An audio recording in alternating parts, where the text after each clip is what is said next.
Kunja Bihari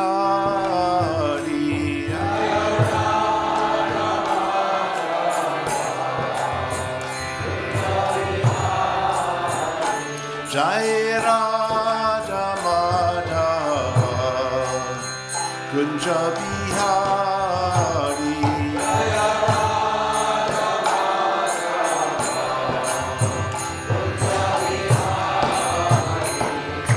Gopi Janabalava Girivadadari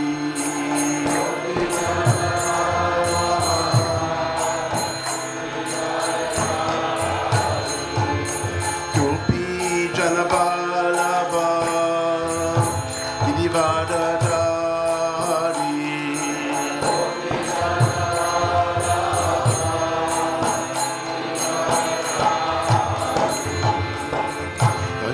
Yashodanandana Brajajana Ranjana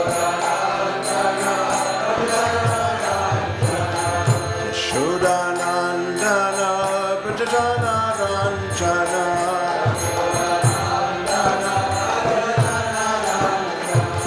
Yamuna Tira Vanachari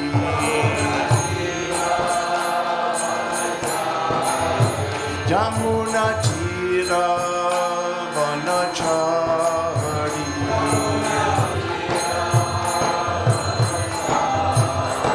Jai Radha Madhava Kunja Bihari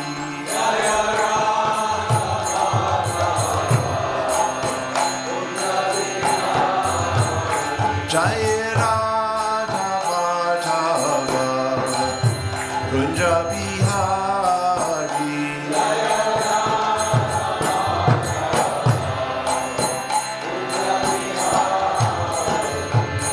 Gopi Janabalava Girivadadari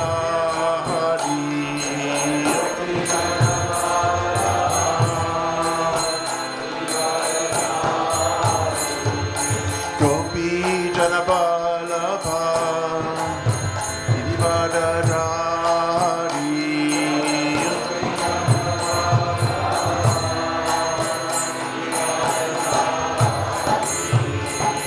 Yashodanandana Brajajana Ranjana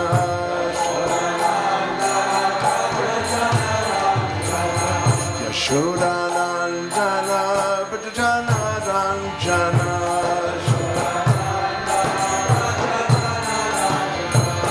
Jamuna Tira Vanachari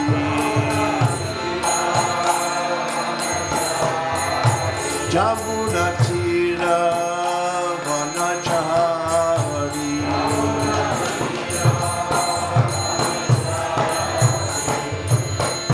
Hare Krishna Hare Krishna Krishna Krishna Hare Hare Hare Rama Hare Rama Rama Rama Hare Hare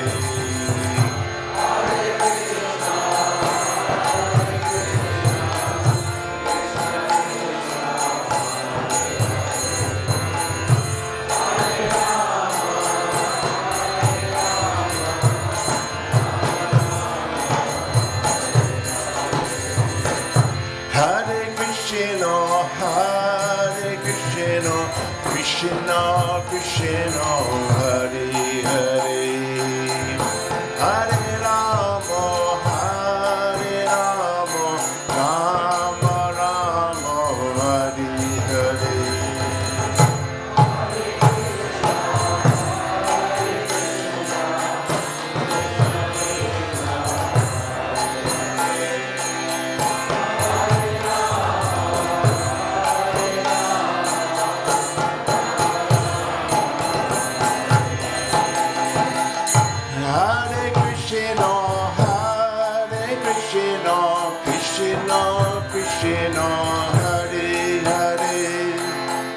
Hare Rama, Rama Rama,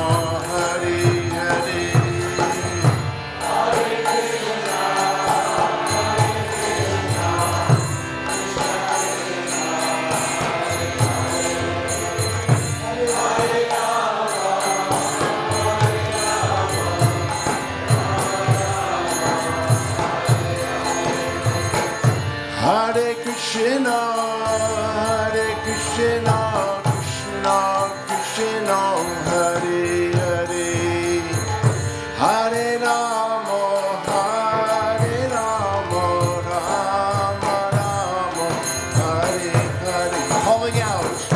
Hare Krishna, Krishna Krishna, Hare Hare, Hare Rama, Hare Rama,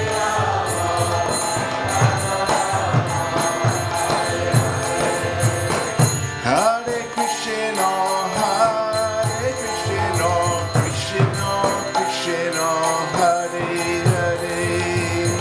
Hare, Hare Rama, Hare Rama,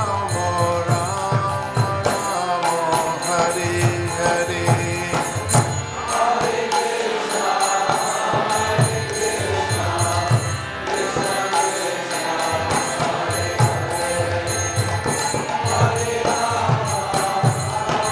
Rama, Hare Hare. Hare Krishna, Hare Krishna, Krishna Krishna, Hare Hare, Hare Rama, Hare Rama, Rama Rama, Hare Hare.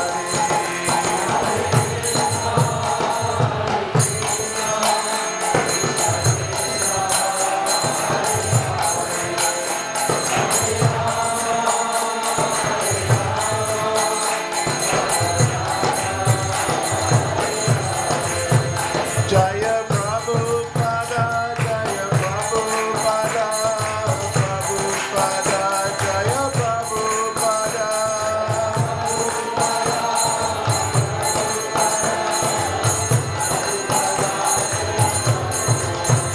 Jaya Guru Deva, Guru Deva, Guru Deva, Jaya Guru Deva.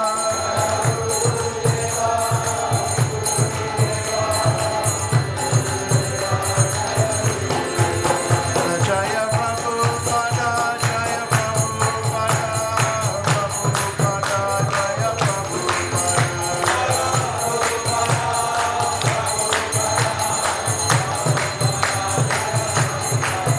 Jaya Guru Deva, Guru Deva, Guru Deva, Jaya Guru Deva.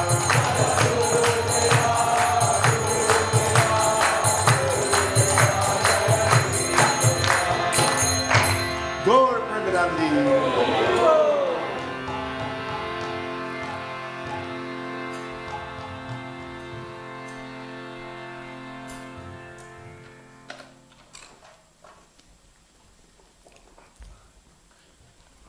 Please repeat after me. Sri Krishna Chaitanya, Sri Krishna Chaitanya, Prabhu Nityananda, Prabhu Nityananda, Sri Advaita Gadadhar, Gaura Bhakta Vrinda.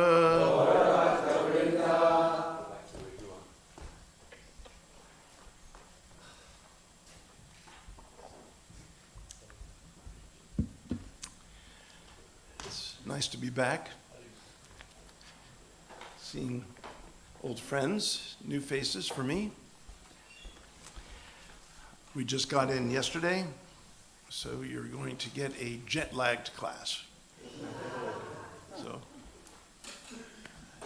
stay here at your own risk. So I understand we're at a section here.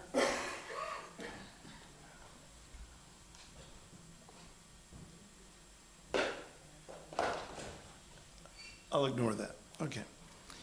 We'll just read.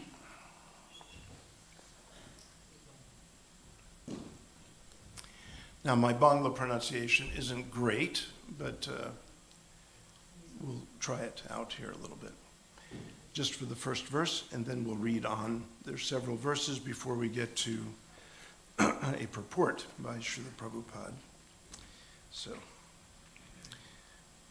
okay, so Nija Gore Lona Koila Pada Prakshalan Shei Jala Lona Kaila Shavangshe Bakshan.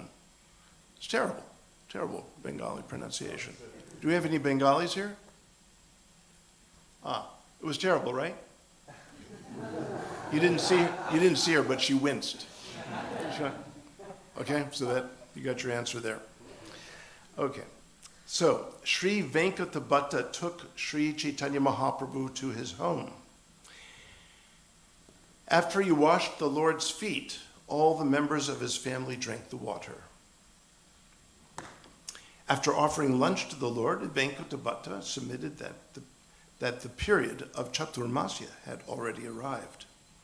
Venkatabhatta said, "Please be merciful to me and stay at my house during Chaturmasya. Speak about Lord Krishna's pastimes and kindly deliver me by your mercy."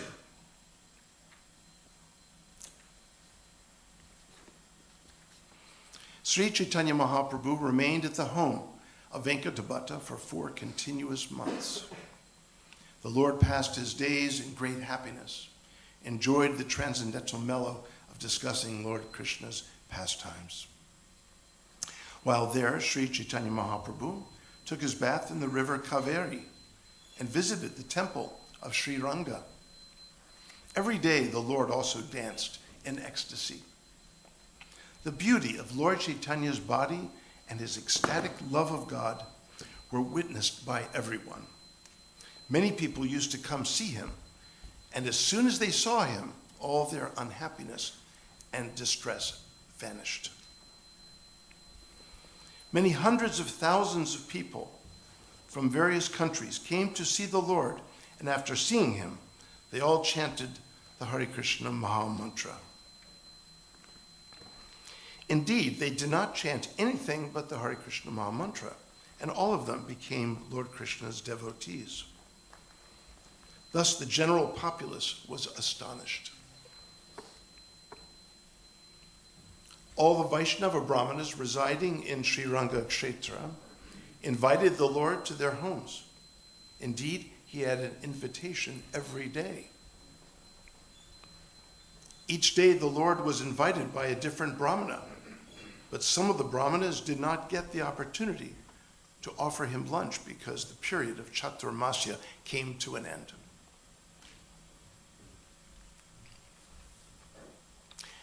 Yes, it's quite different when I come to a place. When I come here, for example, most devotees say, "Oh, Hari Bol, Garuda, when are you leaving?"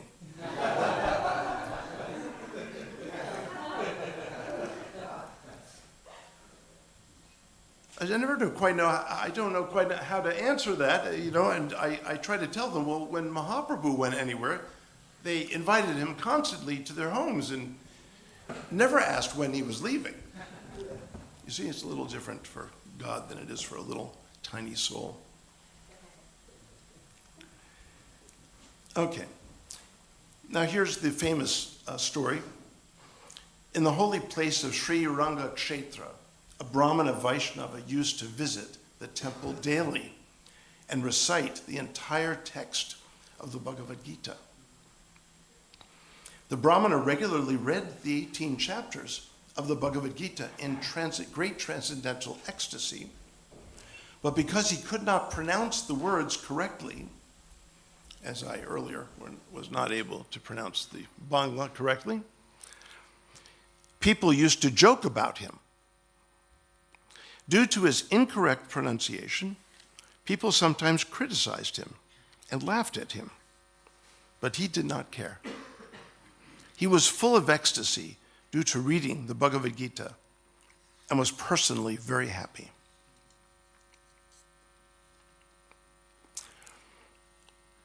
And this is the verse for which Prabhupada provides a purport. While reading the book, the Brahmana experienced transcendental bodily transformations. The hairs on his body stood on end, tears welled up in his eyes, and his body trembled and perspired as he read. Seeing this, Sri Chaitanya Mahaprabhu became very happy. Purport. Although the Brahmana could not pronounce the words very well due to illiteracy, he still experienced ecstatic symptoms while reading the Bhagavad Gita.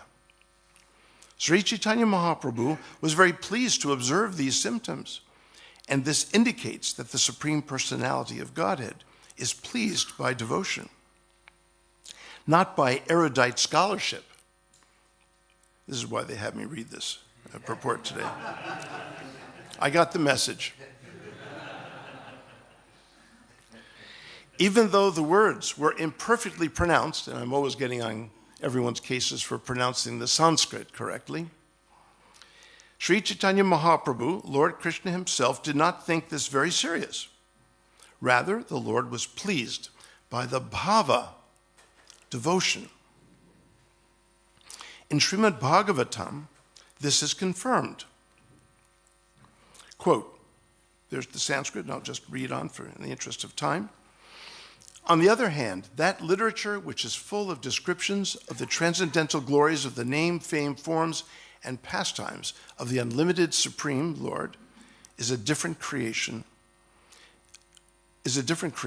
full of transcendental words directed toward bringing about a revolution in the impious lives of this world's misdirected civilization. Such transcendental literatures, even though imperfectly composed, are heard, sung, and accepted by purified men who are thoroughly honest. The purport to this verse may be considered for further information on this subject. Interesting way to end, isn't it?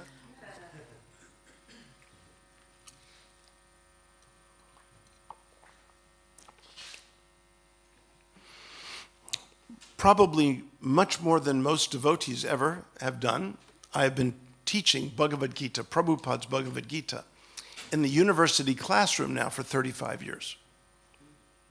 35 years, right?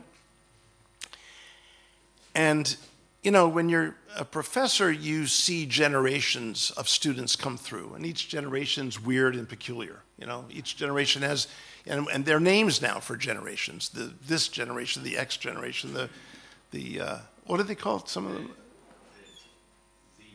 Z. I haven't even heard of Z. There must be then A through Y.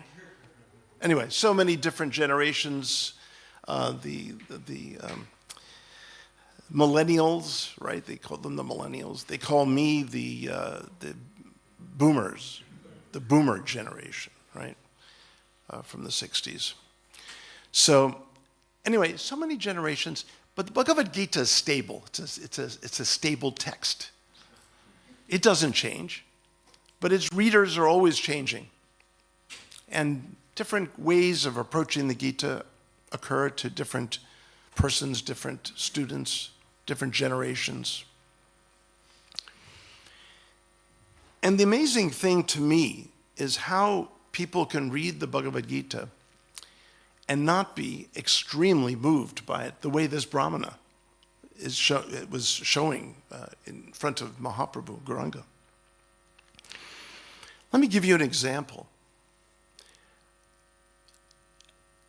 Many scholars look at the Bhagavad Gita and they see, oh, the Bhagavad Gita is about palatyaga, renouncing the fruits of one's actions to God. And I say to such a scholar, I said, the whole Gita is about this? He said, yes, as far as I'm concerned, that's what the whole Gita is about. I said, okay, that's what they picked up. Another one will talk about how the whole Gita is about, knowledge, about jnana, and about, understanding the nature of self, the nature of action, the nature of the Supreme Self. I said, yeah, that's there. Yeah, that's certainly there. In fact, it's profoundly articulated there. So that's great. And then another person will come along and say it's about yoga. Yes, it's about yoga. And in fact, the word is used in its verbal and nominal forms 152 times. I've counted it. That's what scholars do. They count stuff like that. So yes, yoga and the word yukta, they're related. The word yukta means I have yoga'd today. but we don't say like that. So we say one is absorbed in yoga as yukta. So certainly there's plenty in the Bhagavad Gita that is about yoga. But why was the brahmana welling up in tears? I've never seen anyone read a book on yoga and cry. That's just not, it never happens.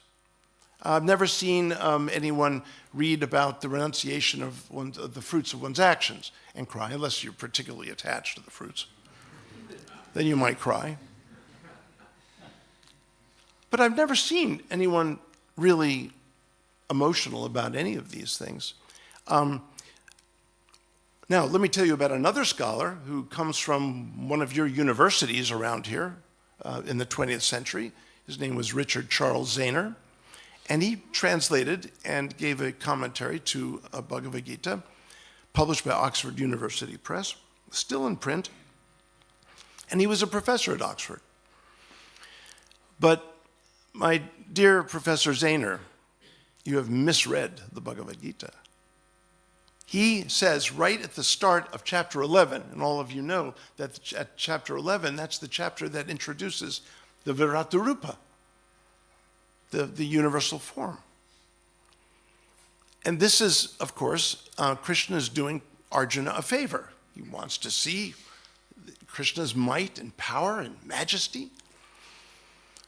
So Krishna said, okay, I'll give you special vision to be able to see this. And he does. And Arjuna's reaction is what? Anyone remember his different reactions?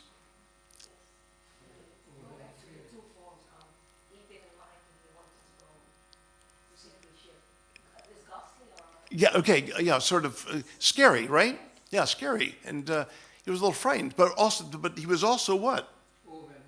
Overwhelmed, yeah. He was also fascinated. It was beautiful, but it was scary. Yeah. And then what did he end up doing by the end of the chapter? What did Arjuna end up begging Krishna to do? Come back to, in so many words, Arjuna said, Krishna, if you would please chill here and just come back. This is my translation of my translation. Would you please come back and just be yourself? And he did so. And then Krishna said, this is the highest and most difficult form to achieve a vision of. Not even the one for which he had to have special vision. So it's anticlimactic. Whereas our dear Professor Zahner says right at the start of the chapter that this is the climactic statement of the whole Gita, the essence of the whole Gita. Can you imagine this? An educated Oxford professor, so much for your Oxford.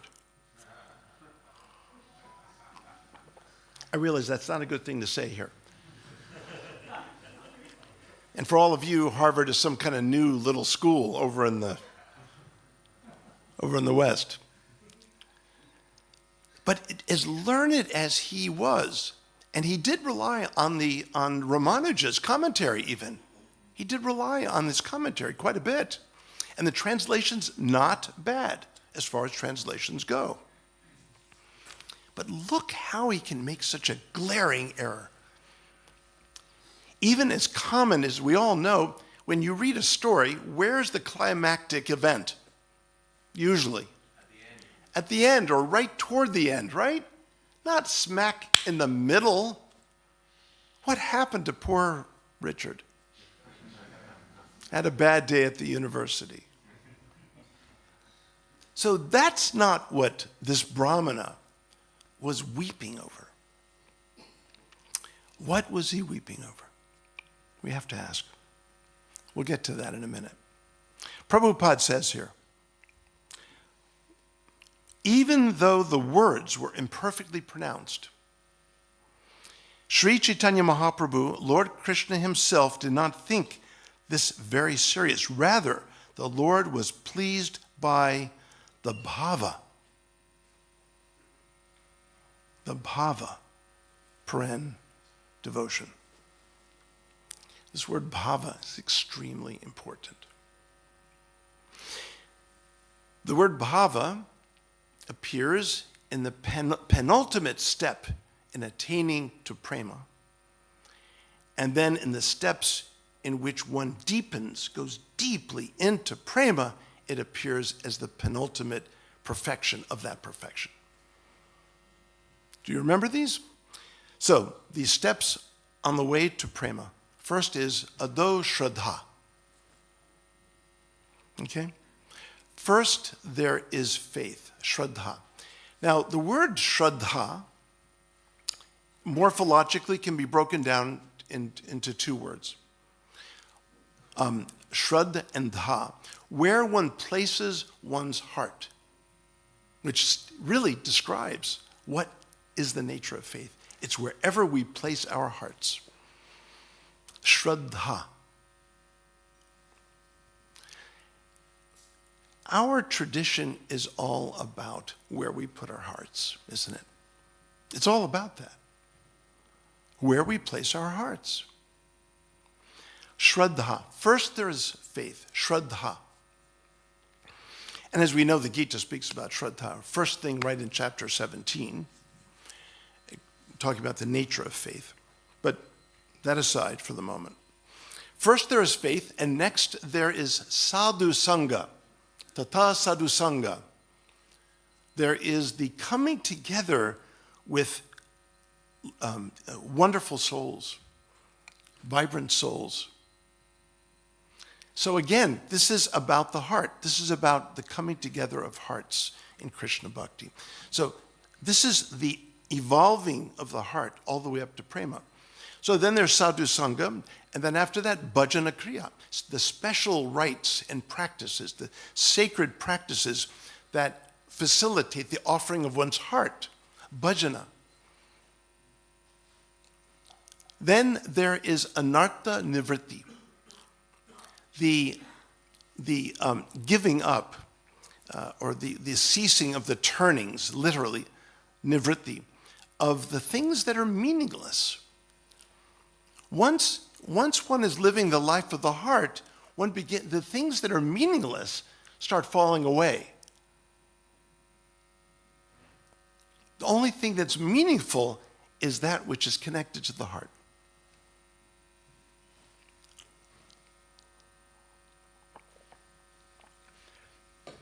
After anartha nivritti, we have, what's the name? Nishta, right? Nishta. Nishta means going deep. Nishta. Sta means to stand, but going deep. Ni. So going deeper now. We're going deeper into the heart. So after the things that are meaningless for the heart fall away, we get to go deeper into that heart. Nishta. And then asakti. Is this right? I'm so jet lagged. Asakti. Ruchi. Sorry. Thank you. Thank you. Very good. Who said ruchi? Okay, good. A minus. Mm-hmm. Yeah, I saw the ego too much. I put the minus on there. Yeah, I grade according to the ego, you know? That's right. So yes, ruchi, excellent. Ruchi means that there's a taste being acquired here, a taste. And then there is nishta. Isn't that right? Is that the order? Yeah. No, it's the other way. Nishta, first you go deep and then over. Oh, right. So you would go deep and then the nishta comes. Yes, that's right. I mean the ruchi. The ruchi comes. The taste, the pleasure that comes from devotional service, the pleasure of offering one's heart in devotional activities, in a life of devotion. It's the ruchi. And then there's asakti. Asakti means attachment. Then one becomes very attached to these activities in life that are expressive of the heart. Asakti. Sakti. Sakti already means attached. Asakti means very attached. Asakti, very attached. And then finally, bhava. One has attained bhava. And that is the penultimate step before one reaches prema, purest love for Krishna. So bhava is that penultimate step that we arrive at right before we attain to prema. This word bhava is very interesting to me. metaphysically and existentially both. Because bhava is a word that in Sanskrit that comes from the word bhava, a short a, bhava, which means being. Bhava, being. And bhava, and this is called the gunation, to guna, and when a vowel expands in a word, it is related to the original stem. Like Vishnu, Vaishnava, right? Vaishnava. The I turns into I, right?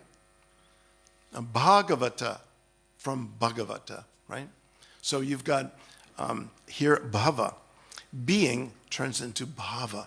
So bhava is not just any sentimental emotion. Bhava is a distillation of existence, of the very being of things into one's heart. It's the welling up of existence in one's heart. It's the welling up of supreme reality in one's heart. That's bhava. Perfect. We timed it. Yeah. Okay, then prema, once one attains prema, you've got 7 other steps to look forward to. After prema, purest love of God. So the heart here is completely pure. The heart is given over to the Supreme Lord Radha and Krishna. Very good.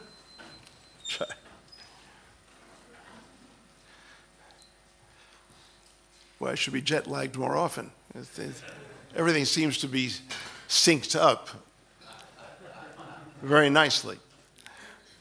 Yes, one is given one's heart completely over to Sri Sri Radha and Krishna at the stage of prema.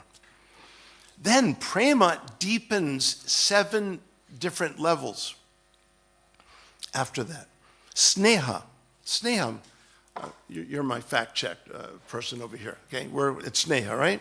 So sneha, this is like, how do you describe sneha? Very affectionate, very tender affection. Sneha, tender affection. And after sneha is mana, boldness in love. Mana, am I doing all right so far? Okay, yeah. I'd like to be checked like this. This is not good. No, it is good in case I mess up.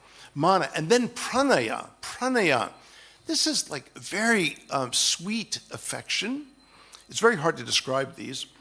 And then after pranaya is I believe, raga. Raga.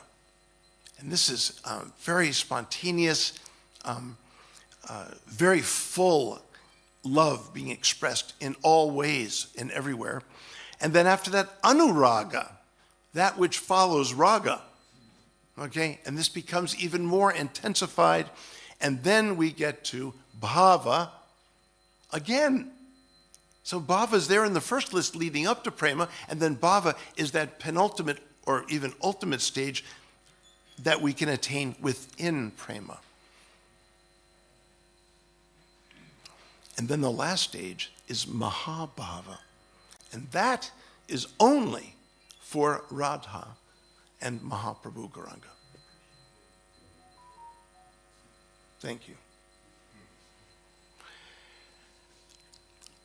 Now, Mahabhava is, in some sense, embodied by Mahaprabhu Gauranga, who, when we read the Chaitanya Charitamrta, we are reading about Mahaprabhu's uncontrolled, uncontainable, sort of fountains of ecstasy. So much so that his body even becomes contorted and unrecognizable at times. This uncontainable love that Krishna exhibits in the form of Chaitanya Mahaprabhu as love of God is uniquely that of Radha's emotions for Krishna. That's not something that we attain. So why is it there in the list? I'll tell you why it's there in the list. The special dispensation that we as Krishna Bhaktas in the Chaitanya Vaishnava Sampradaya have is that we may not be able to attain Mahabhava, but we can bathe in the spray that comes from the geyser of Mahabhava. Mahaprabhu is like a geyser that, uncontrollably comes out from the earth. These rich waters, mineral waters, beautiful waters, sparkling. We are never going to be the geyser, but we can receive the spray of the geyser. And that special mercy is what we need when we chant the Maha Mantra on our japa every day. Sri Krishna Chaitanya, right? Prabhu Nityananda, right? Sri Advaita Gadadhar, Sri Vasudeva Gaur Bhaktivinoda. That's the spray. That's what we get to bathe in. We're not the geyser, but we get to get a little bit of the spray, the grace.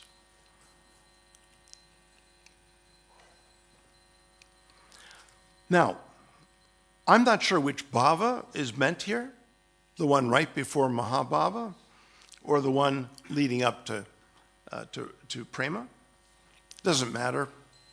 It's pure love. And that's what this tradition is about, is pure love. Now, I should tell you, the Bhagavad Gita, and we're going to get to why the Brahmin is weeping when reading the Gita. The Bhagavad Gita is one of the 3 most read sacred texts of the world. The Bible has some 36,000 verses. 36,000. The Quran has something like 6,200 something surahs. Verses within 114 surahs. Surah chapter, right? Yeah. Bhagavad Gita has only 700 verses. Wow. It's, and taking a course in religion, you probably want to start with the Gita, right? Because, you don't have to read as much, right? A lot of students don't want to read as much. But good luck understanding the Gita. Unless you have someone like Prabhupada explaining the Gita. Well, suddenly the 700 verses turn into 1,000 pages because of the bhashya Prabhupada provides. So, what is different between the Gita and the 2 other major sacred texts, or even 3 if you divide the Bible up into the New Testament and the Hebrew Bible? What stands out in comparison to these texts, in comparison to the Gita, is something very dramatic.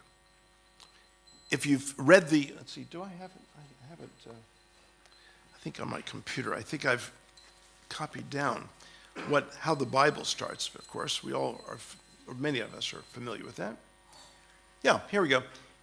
The book of Genesis. In the beginning, when God created the heavens and the earth was formless, void, and darkness covered the face of the deep, while a wind from God swept over the face of the waters. Then God said, "Let there be light." And there was light. Whew.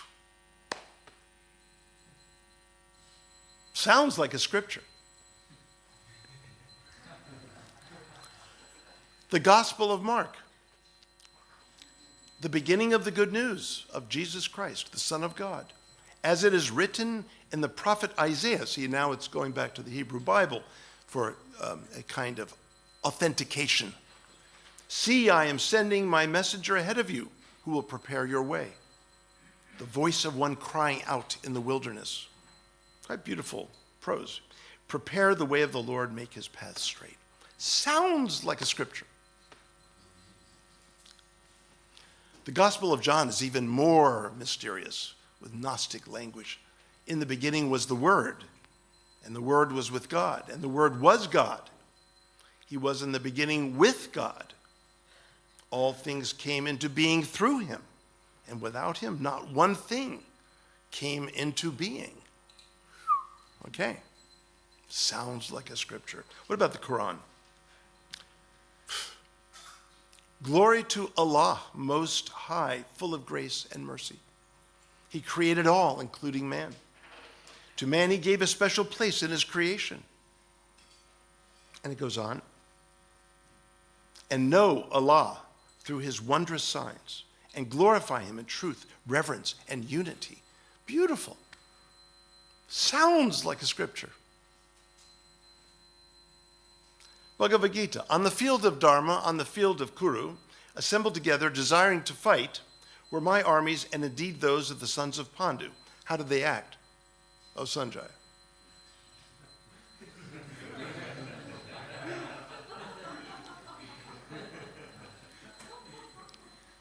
Doesn't sound like a scripture. So what's going on there?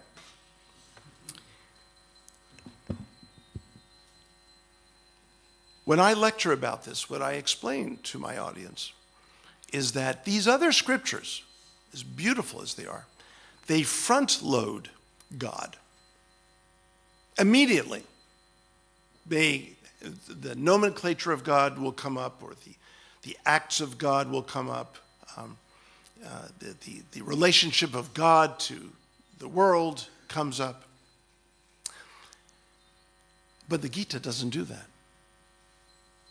The Gita does something I would claim is the very genius of the Gita. It starts with something more universal, because God, when God is front-loaded, it's usually front-loaded in a particular setting, particular vision of God that not everyone shares. The Gita, on the other hand, front-loads the human condition. That, ladies and gentlemen, is universal. The human condition. This is where the Gita begins. And that's a sad thing. That's worth weeping over. Even in the plethora of Indian traditions, what Prabhupada likes to refer to as Mayavadis, right? The Shankarite tradition. And I have read certain commentaries. I had to for my own studies at some point. It's really very funny, because when you read the Shankara Bhashya, the Gita Bhashya by Shankara, he literally makes not one comment to anything in the first chapter. Because as far as he's concerned, it doesn't exist. It just don't exist. Brahma Satyam Jagan Mithya. Mithya. Do you understand what... Prabhupada is being complimentary by calling them Mayavadis, the school of Maya. Actually, we're the school of Maya. We recognized illusory existence, temporal existence. That's not what Mithya means. Mithya, they're Mithyavadis. Mithya means false.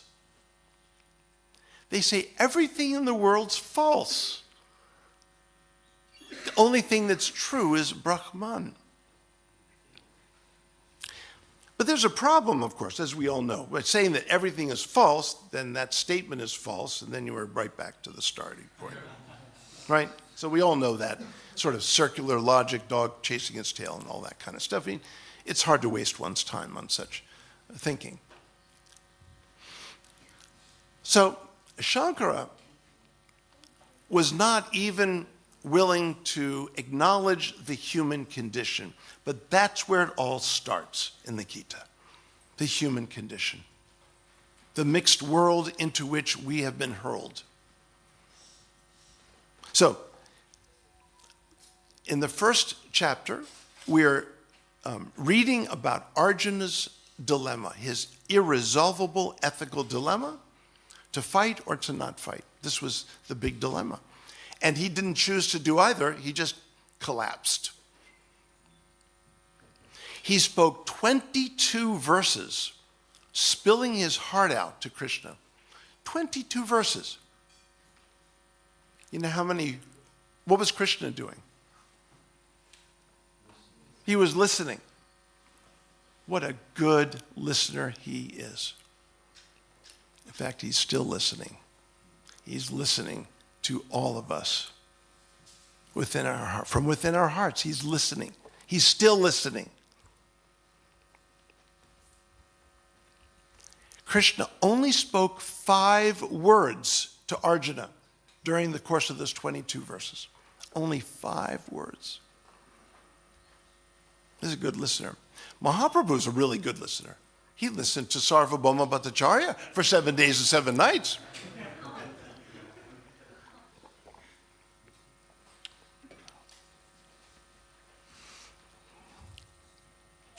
Why did this brahmana weep at reading the Bhagavad Gita? I'll give you another reason why. The relationship between Arjuna and Krishna was so sweet to him. I have counted, I'm giving you a lot of stats here, okay? I have counted no fewer than 22 times in the Gita where Krishna states, "Come to me." He's preoccupied with souls coming to him. If you get a text message and someone says, "Please come over tonight," that's a nice invitation. You get a second message from the same person, "Please come to me." Okay. A third message, "You've got to come. You've really got to come. I desire you to come to me." Wow, something really serious here going on. 22 times would be considered a form of harassment almost. But Krishna so beautifully wove it in the various philosophical practices and discourses that he gave. So beautifully, so sweetly. And this is one reason to be overwhelmed by the dialogue between Krishna and Arjuna. It just is so loving, so sweet. And that's why there is bhava when reading the Gita. At least 15 times I counted where Krishna says, in so many words, "You are dearly loved by me."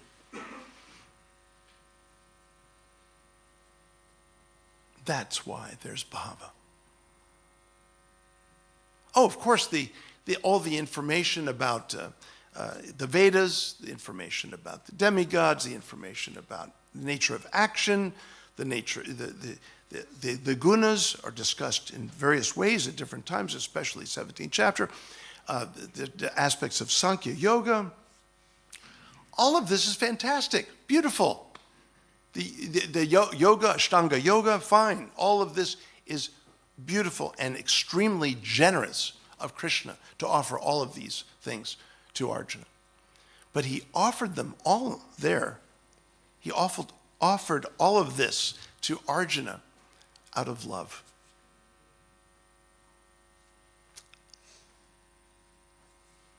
That's the reason for the bhava. And in the end, Krishna finally comes out with the most dramatic, in my unhumble opinion, in the most dramatic fashion, comes out in 1864. Sarvaguyatamam bhuya shrinu me paramang vachaha tato ishtosi me dhritamiti tato vakshami te hitam. Does it get more dramatic than this? No. The greatest message of all. Okay, I mean, right there you have a superlative, but you have a super superlative, not just the greatest message. He said the greatest message of all greatest messages. Super superlative. Okay, now that should be enough, right? It's not enough. Here again, bhuya shrinu. It's in the imperative case. Shrinu. Here again, once again. In other words, I've been stating this, weaving this throughout the discourses and the teachings. But I finally have to say this to you. Bhuya shrinu. Is that enough? No.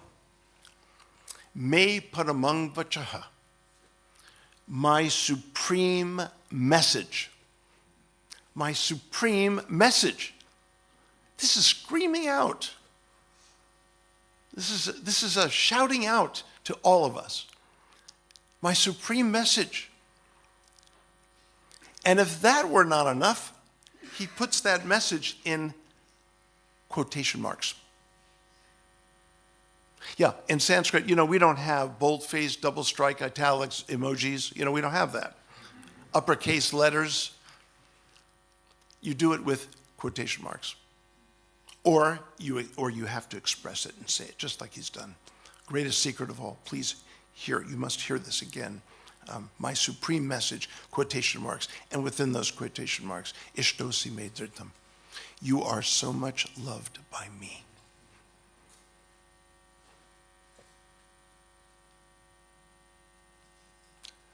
So there's the bhava, I think.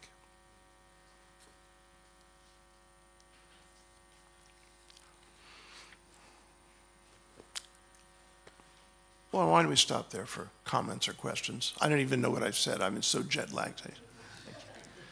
But something, I think I said something, so maybe ask any comments or questions. You'll have to remind me what the... Yes, Jagannath-ji.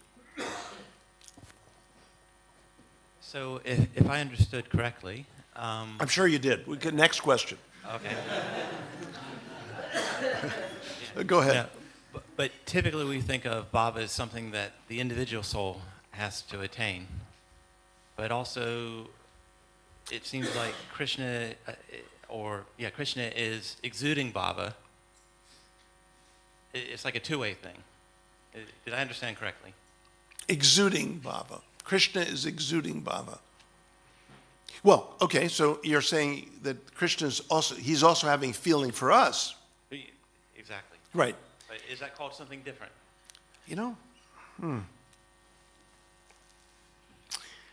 I don't recall. See, since Krishna, contained in Krishna is the supreme whole, and there's all bhava, he's already bhava-ing. So I don't recall a statement where Krishna is said to have bhava. But essentially what you're saying is right. But it's whether we are, well, first we understand that Krishna resides in the hearts of all. And he's quite neutral.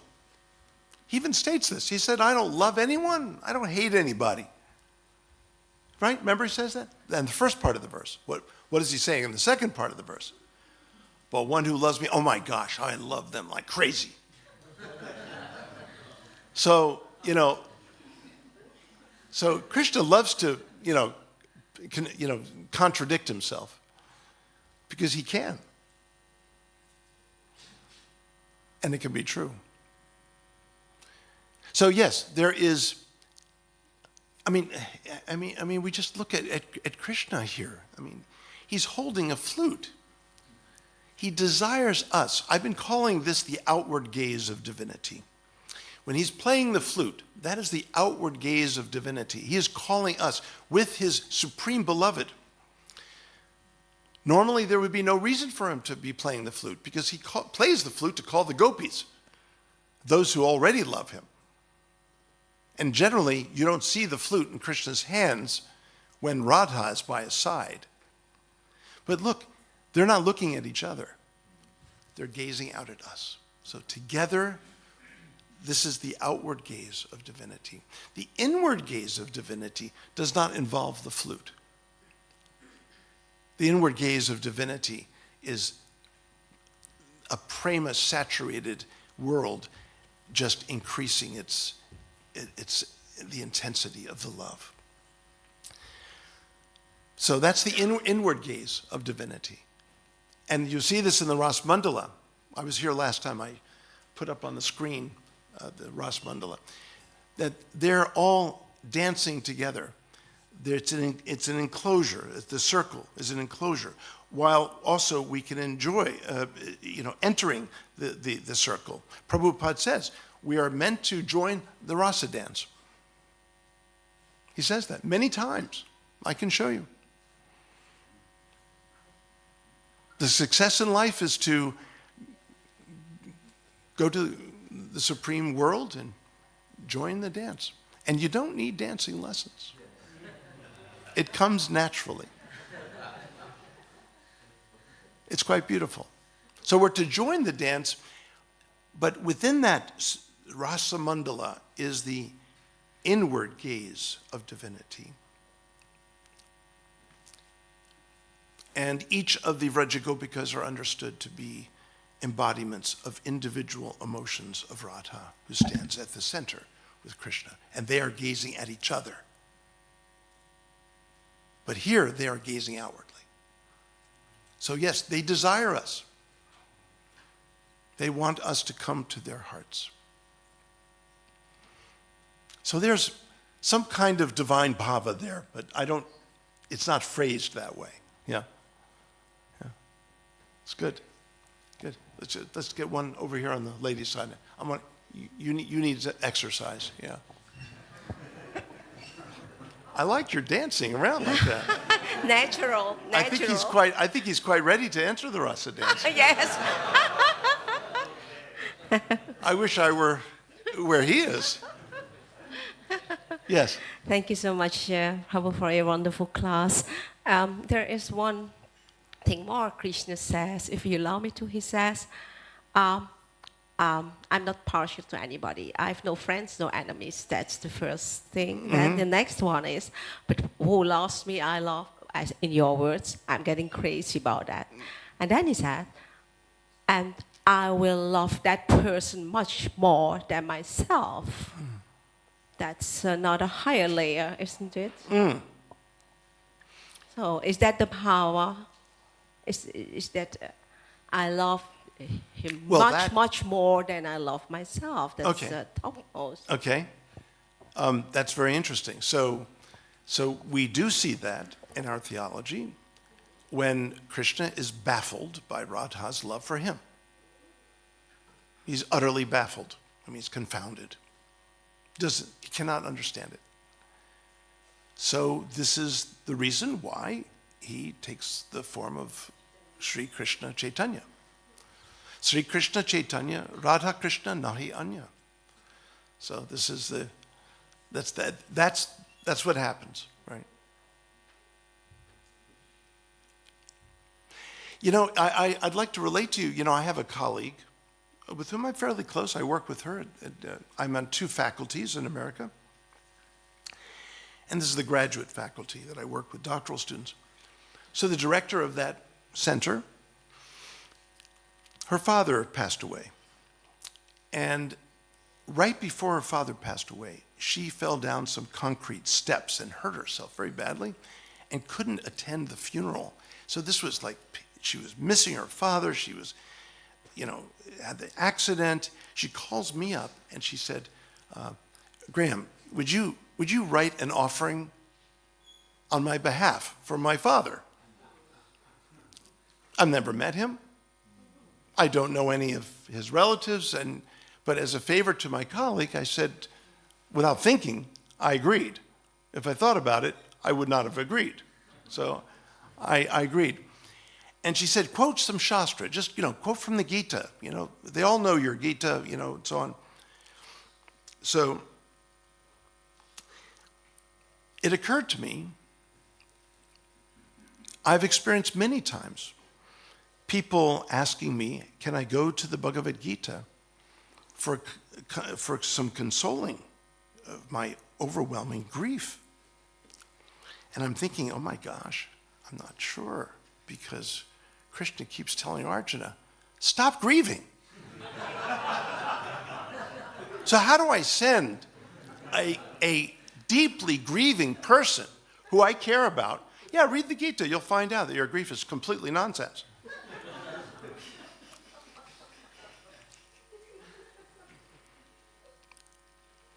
But I realized why Krishna says, you do not, ma shuchaha, the very 1866, he ends with, moksha yishyami ma shuchaha. You will be freed, so you don't need to grieve.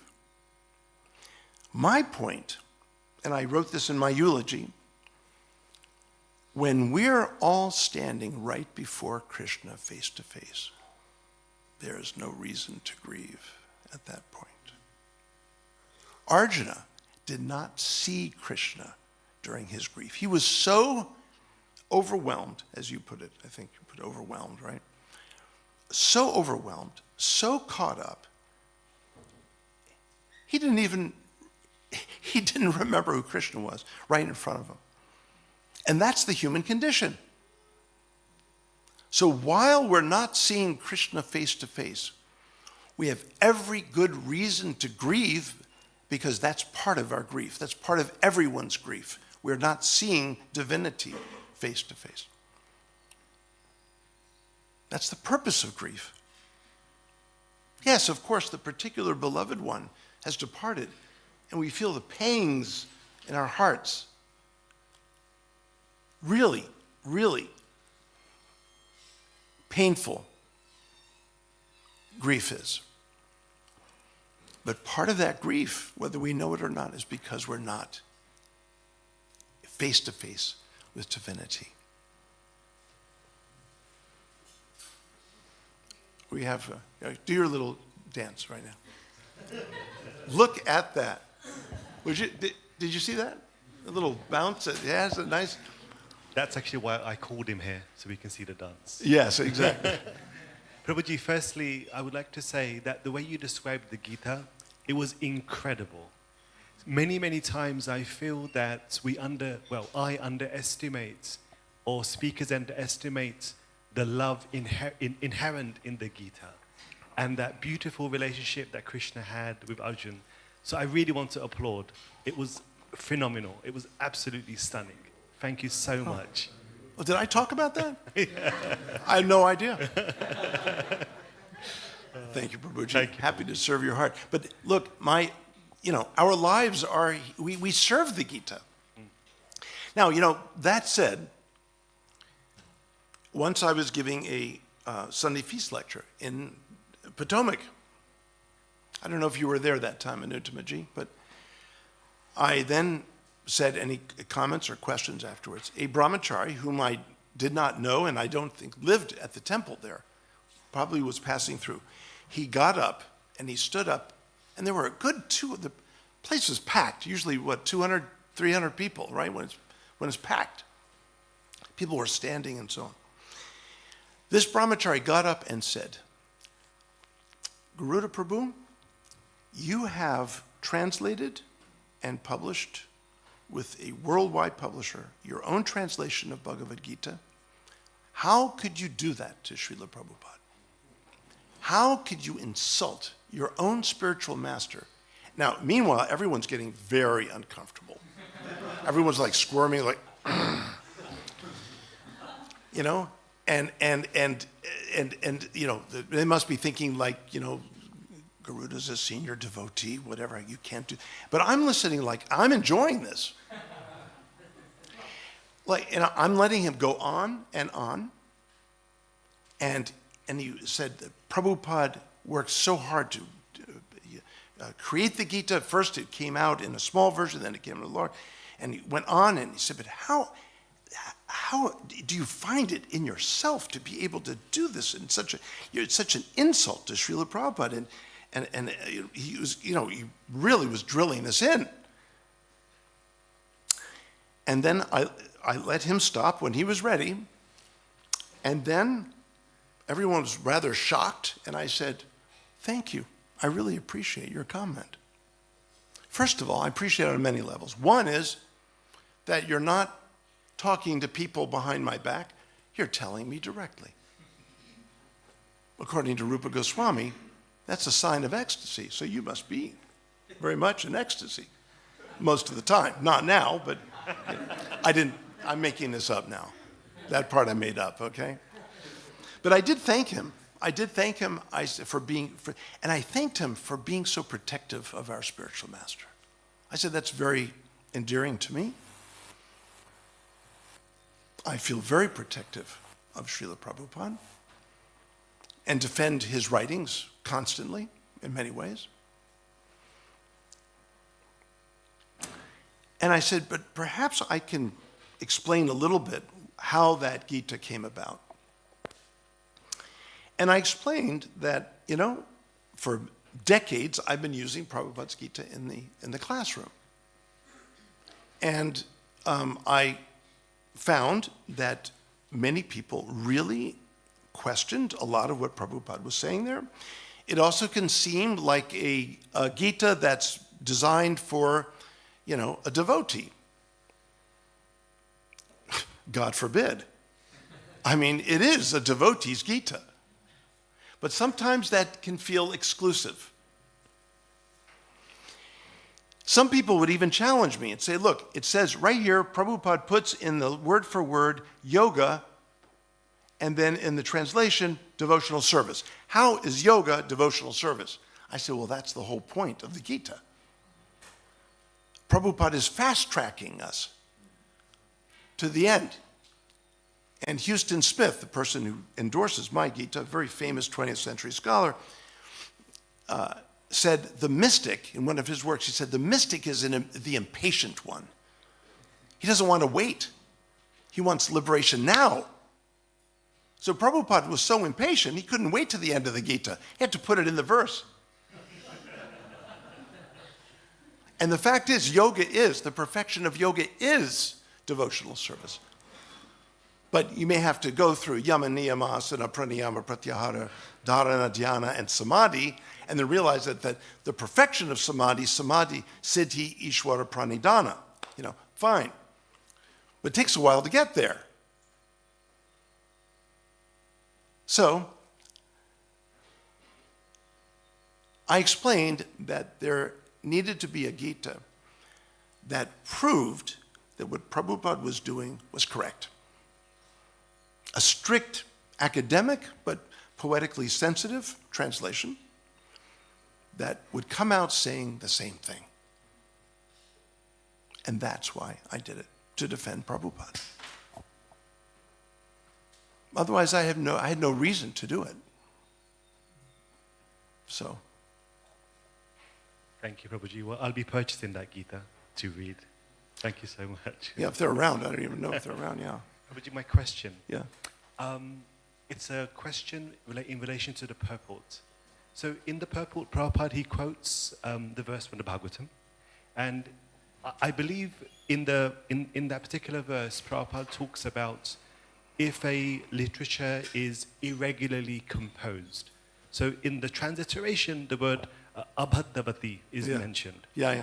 So I know in the purport, Prabhupada explains that in the sense that he's trying to translate the Gita in English, and there may be imperfections. Mm-hmm. It's not a problem because of the subject matter is divine. That's perfectly fine. My question is, what did Vyasadeva or Sutta Goswami mean when they spoke about if a literature has bad grammar, it is still fine if the text is about Krishna? Do you know any examples of what they may be referring to when they use that word, abhaddavati, a text which is poorly grammatically composed? Mm-hmm. Do you have any idea what they may be referring to?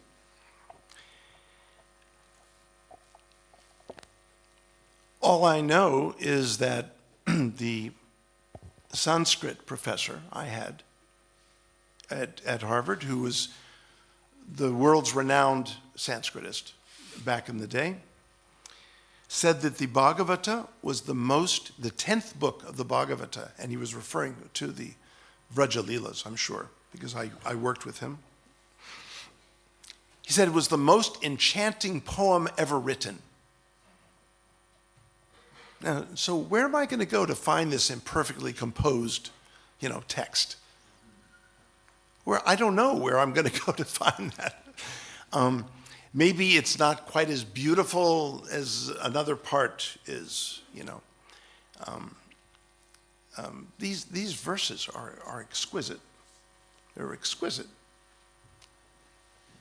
And in fact, when I was with my first book in explaining the Rasa Panchadhyayi, I once gave a graduate course on the Rasa Panchadhyayi and the Bhagavata in general. And when I was finished with several lectures, a student of English majoring in English, taking my course. For some reason, I'm not sure why he did. He came up to me and said, I used to think Shakespeare was deep.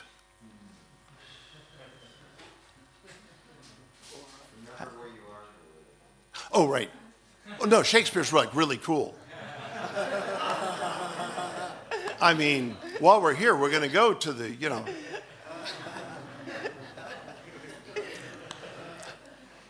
Thanks for trying to save me.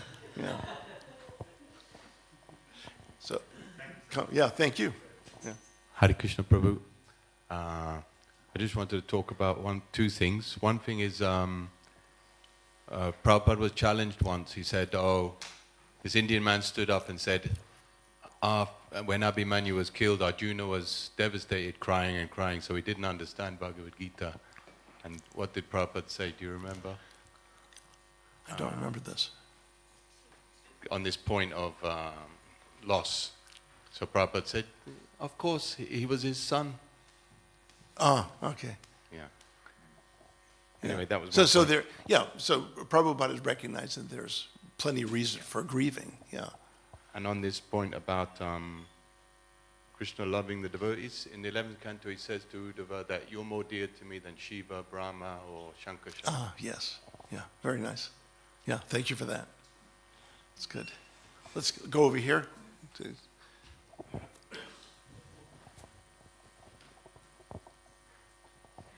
Hare Krishna, thank you so Hare much Krishna. for class. You spoke about the ladder up to Prema Bhakti. So I was wondering if you could share a little bit more on the linearity or non-linearity of the process. I like your term, linearity. I like that. You must be in the academic world. Well, it's interesting that you asked that, because it's not that it's a ladder where you get to one step and you throw away you don't need the other rungs anymore. No, in fact, as you go higher, each one deepens. So I'm glad you're asking this for clarification. It's not that you've reached bhava and someone comes up to you and says, look, I'd like to share some Krishna Katha with you. So, hey pal, that's sadhu sangha, that's number 2. Go away, I'm not interested. That's not what should happen. No, in fact, there's more opportunity for a Krishna Katha when one is attaining to bhava than even previously. So that's the way I would address. It's not merely linear. It's a process of ever deepening journey, and it's all about the heart. As the Upanishads, I'm doing a lot of research these days into the Upanishads and discovering.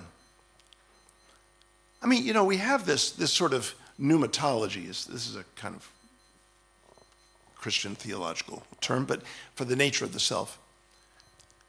Am I hearing things, or because in old age, I'm very new to old age, so I don't know all the things that happen. But what was it? I was about to say something. What was it? Thank you. That's right, Upanishads. So in the Gita, right, we have the Atman, right? And the subtlest covering of the Atman is what? Which is in Sanskrit? Ahankara, okay? And the next layer of covering is Buddhi, right? Okay? The next layer? Mana, right? Right, good. Manas, right? And next layer? Right? Right, the 6 senses, 5 senses, right? Right, Shashta Indriyani, right? And then after that, the Sharira, or the Deha, right? The body. Okay, where's the heart? What happened? How did that get dropped? Where is the heart?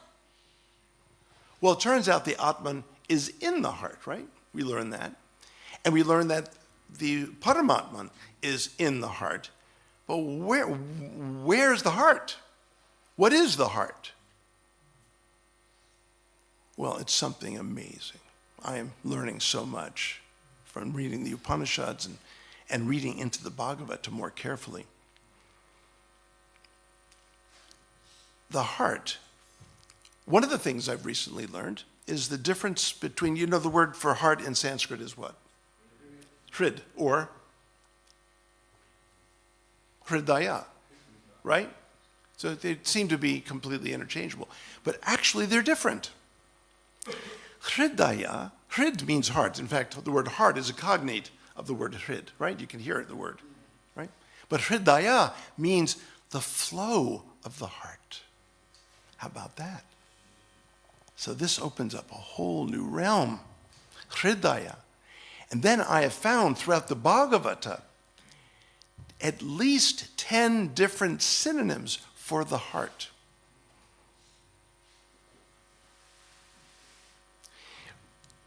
It's amazing. The Sanskrit language is all about the nature of the heart and about the nature of love. Now, in Sanskrit, you know, we have about, 3 dozen words for love, the different nuanced meanings of love. And I tried to explain this to my students, and the only word that works in English is love. So I explained to them, I did some field work on this, and I came home one day and I told my wife, I said, I'm very fond of you. She said, what's the matter? The next day I came home, I said, I have a lot of affection for you. She's there, something really wrong here. I said, how in the world are you saying that? I'm declaring my affection for you. She said, well, you never talk that way. And then I came, and I do a few others, and finally, I'm almost like kicked out of the house, right? The seventh day I said, I love you. She said, you're back. You're back. The only word that works in English is love. If you come up to a dear God brother and say, I love you, it makes sense to him, right? But if you say, like Yadavar, I haven't seen Yadavarji in a long time, right? And I came up to him and I said, I'm very fond of you, Yadavar. And he looked at me like, okay.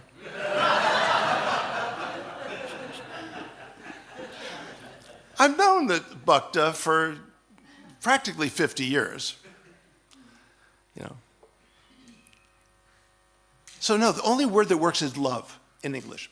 But then we've got 36 words in Sanskrit. So how do you translate 36 words that mean love into English? Well, you combine the one word that works in English with the nuanced sense in the Sanskrit. So Priya, dearly loved. But when you say, dearest, you're dearest to me, that just falls flat. So you have to pay attention to what works in the target language. It's tricky going from Sanskrit to English.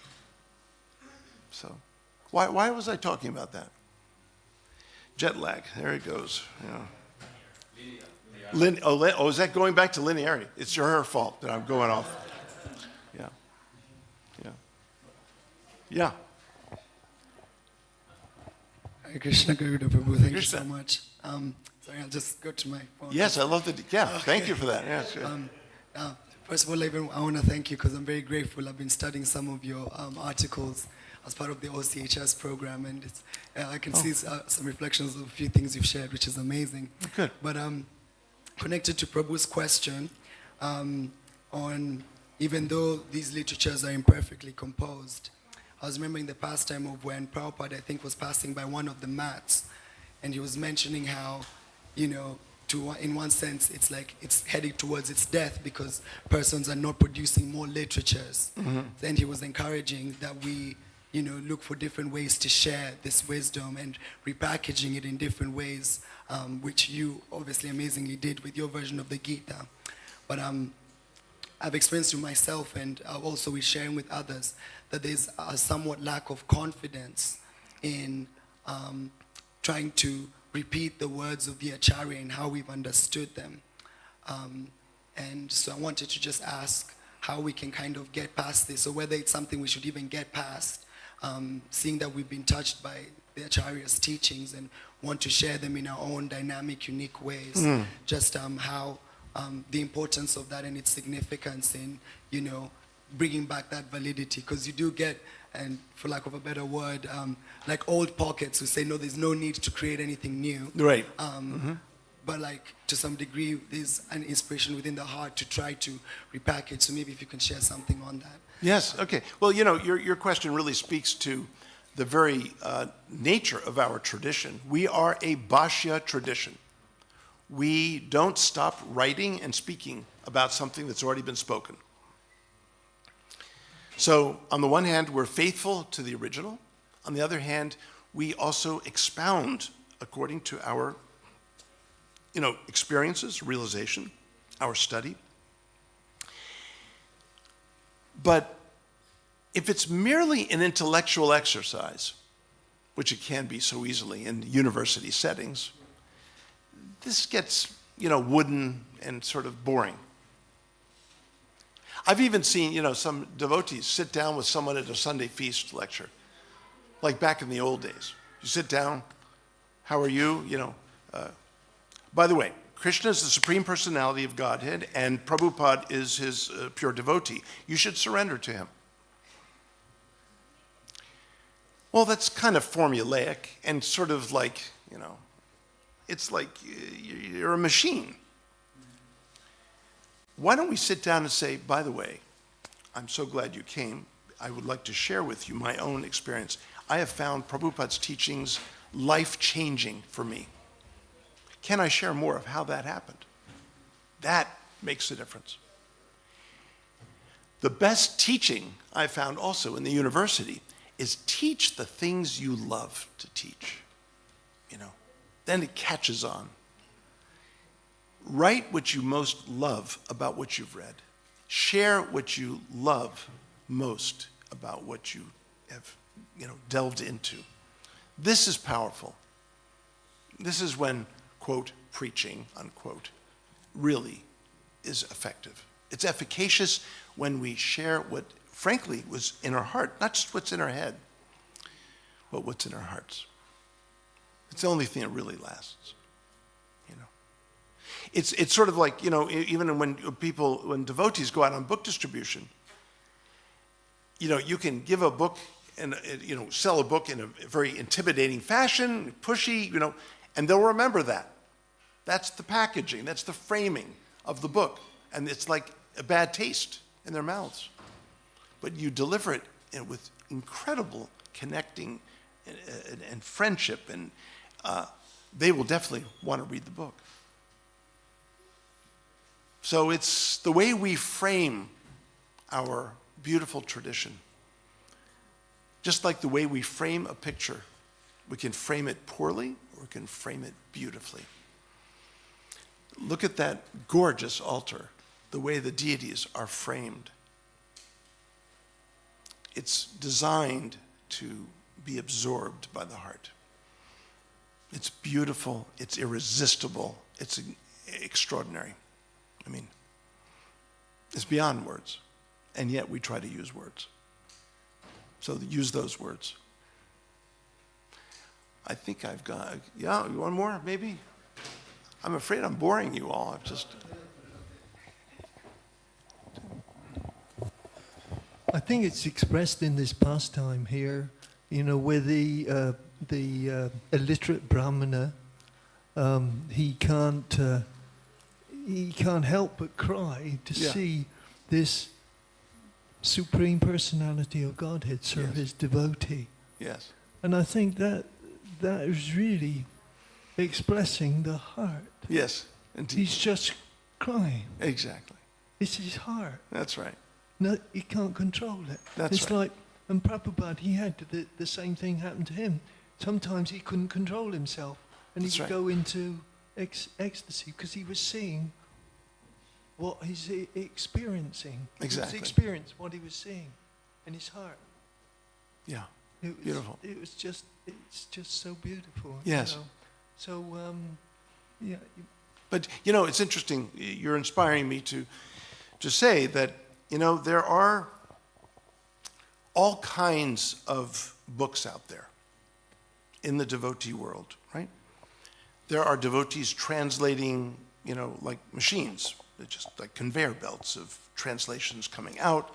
The acharyas writing, oh my gosh, I gotta catch up. I gotta read all this stuff. I mean, you know, no. I say no. I have had to read a lot of it because of what I do as a scholar, as a professor. But there is nothing like the Chaitanya Charitamrta. Absolutely. If I'm on a desert island, stuck there forever, I can take one work. Here it is. And even in here are many verses of the Gita. Select, but they're there. The books that we take shelter of are Prabhupada's books. Any other books you need to read, you know, tentatively. Like, okay, you know. So much depends upon the translator also. And there are devotees who will tell you, you've not gotten to the real nectar until you read these other books. I've written to such devotees and say, how in the world can you say that? Everything is there in the Chaitanya Charitamrta. I know, because I've read these other books. So show me what's lacking in the CC. And if you can show me anything that's lacking in the CC, I'll eat my bead bag.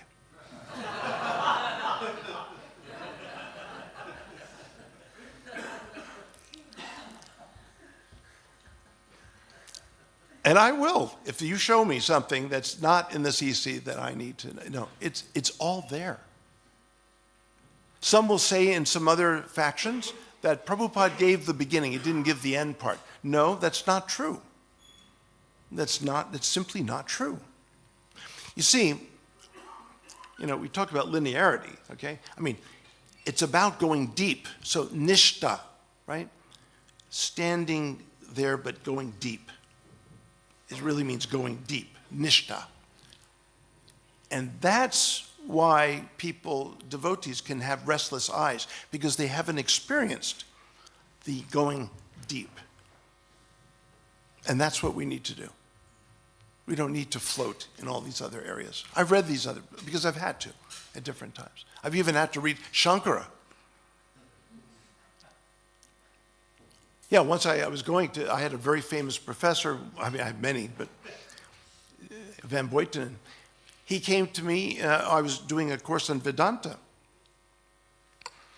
And he said, now that you've covered Purva Mimamsa, you read the Jaimini Sutras, you read Prabhakara Bhashya and Kumarila Bhatta Bhashya and so on, all this technical stuff, you know. He said, now we can read the Vedanta Sutra. I said, okay, great. So we'll start with Sri Bhashya. He said, oh, no, we start with Shariraka Mimamsa Bhashya of Shankara. And then echoing in my head immediately is, even great Mahabhagavatas can fall down when reading Shariraka Mimamsa Bhashya. I said, Professor, I don't think we should read the Shariraka Mimamsa Bhashya. He said, how will you appreciate the Sri Bhashya if you don't understand what he's arguing against? So you have to read the Shariraka Mimamsa Bhashya. So I 3 times I tried to get out of it. I said, well, let me just read a summary or something, you know. He said, no, you need to read. Sure. So when I get home, I'm calling up all my godbrothers. What do I do? You know, I'm calling up Satsrup. What do you do? Rupanuga. What do I do? You know, Yadabar, I couldn't get a hold of, so whatever. But he probably would have ended up saying the same. You know what they all told me? Garuda, if I were you, I'd pray like hell, but you're going to have to read it. So I read it. But I learned a lot. Shankara is intoxicating. The way, it's not so much what he writes, but it's the way he writes. I didn't know that. His writing is beautiful Sanskrit. So again, the delivery has a lot to do with absorption and reception on the part of others. I mean, when Yadavar and Vishaka made their beautiful film, well, I saw Prabhupada viewing their first film in Vrindavan and at Fogel Ashram. You remember that? There were only a few of us there. Everyone was sick. Remember that? There were just 12 people, you know. But I was one of them sitting there. You didn't know me at the time. But Prabhupada loved these films, absolutely loved these films. And their last film, you know, they created the feeling, you know, they needed to expertly engage the cinematographic, you know, artistry. Because just to do a sloppy documentary, I mean, it's just not going to go anywhere. But they beautifully engaged imagery, sound, and even the subtlest things you wouldn't expect, like the turning of pages, you know. Beautifully done. Well, Shankara had that art too. You're nothing special, Yadavar.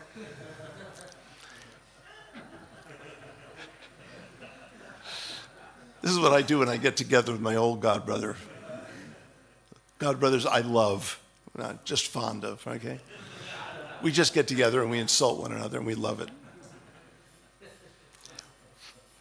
But seriously, that's the art. They had to master that art. And I personally, you know, I had the film, I arranged with Vishaka, not Yadavar, but Vishaka, to have that film shown in an artistic theater near where I live. And it's an old-time theater where they ask scholars to come and comment on the film being shown. So I said, I recommended to the owner, I said, you know, there's a new film called Hare Krishna, why don't you show it? I actually know the producers of that film, and I think you'll get a lot of interesting, you know, comments and so on. I'd be happy to host it. And so I did, and people loved the film. They were so moved by it. But why? Because of their presentation. Prabhupada's Prabhupada, but the way they presented Prabhupada made all the difference. So in a way, that's what I was trying to do with my Bhagavad Gita in a kind of, you know, academic setting. So, yeah. Yeah. The dancer's coming. And the thing is as a parallel too, that as a person, I never met Prabhupada, but the thing I've realized about that actually Prabhupada's disciples are giving us Prabhupada. Yeah. Well, especially someone like Yadavar. Yeah. It's because it's nectar. It's another dimension just to hear Prabhupada's disciples talk about Prabhupada. They're giving us Prabhupada in the same way. Yeah, well, I think that, yeah. In their heart. I think Siddhanta's work, you know, with the memories, you know, I mean, just all the different, I mean, I don't know how many he's got recorded. He just did Rupanuga. Finally, Rupanuga acquiesced and was able, did 3 or 4 sessions, full sessions. Yes, it's very hard to explain what it's like to be in Prabhupada's presence. And yet, we all try to do it. And my interview with Siddhanta wasn't as long as someone's like Yadavar's or Rupanuga's or Vishaka's, who were around Prabhupada far more than I was. But it's irreplaceable, honestly. And it is our duty to convey that. It is. And it's our duty to protect Prabhupada. I've written a rather controversial paper that's going around these days. People are writing to me very nasty emails. And just like the person who got up at the Sunday feast, I'm enjoying it in a perverse kind of way. I always respond But it's called When the Master Speaks. It was published in ISKCON Communications Journal. And I explained, I'm dealing with the harsh realities that sometimes people will think of Prabhupada in various ways that I don't feel like mentioning here, but you can read the article. But they think that I'm saying that I'm viewing Prabhupada in these ways. I said, no, read more carefully. See, you know, the brahmana didn't have to read the Gita very carefully to get the gist of the Gita. Well, sometimes you have to read something carefully. And I said, to people, it can appear that Prabhupada is this and that and the other. I said, I need to address these views, to have Prabhupada's teachings and the gifts that he brought more understood and appreciated even. And that's what I'm trying to do. But here I am taking water from a well to put out a fire, and then there are my God brothers and God sisters telling me, stop taking the water out of the well. You know, I'm putting out a fire. You're holding me back from putting out the fire. So we have to make sure we understand each other carefully, you know, so we can, for the sake of extending the great discourses and teachings Prabhupada brought, and protect them, you know. So, anyway, look, I've gotten way over, I know. It's way past 9 o'clock. And I'm surprised Yadabar is here, being the better half of the temple president. Is that what you've heard, the better half? It's usually the other way around. I think he's the worse half. I don't know what kind of half he is, but I'm surprised that half, whatever it is, hasn't stopped me. But I thank you all very much. Hare Krishna. Happy to be back.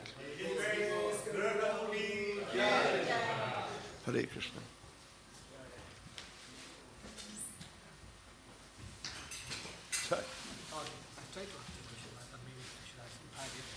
You highlighted this bhava of Krishna, saying, so it's very different life verification.